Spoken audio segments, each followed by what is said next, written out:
时在地新闻继续来看台南山上区的明德外役家乐所饲的放山的土鸡啊，30多年了，一年的产值9千万，所以有明德黄金的外号。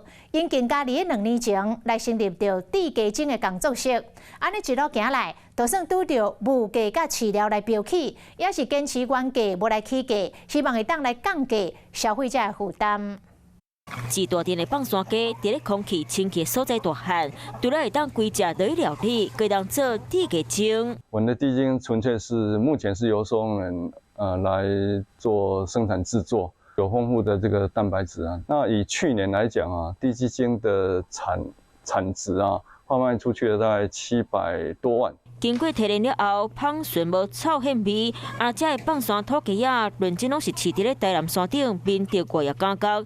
明德外役监饲放山土鸡啊30多年，以明德鸡为名，行销全国，一年产量超3万只，产值达到1000多万。不过最近这一年，母鸡起价贵33，关不了成本也悬，不过家乐嘛是袂良心计较。考量到整个社会的物价一个波动的一个因素哈。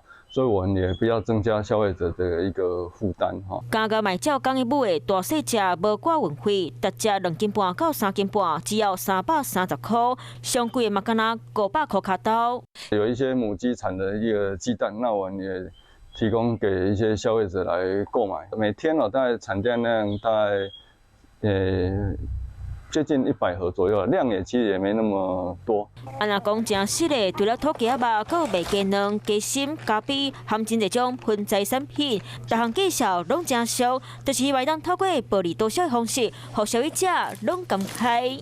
有事没事赶紧转开华视，还没有订阅华视的 YouTube 频道吗？赶紧按赞、订阅、开启小铃铛，我们华视 YouTube 见。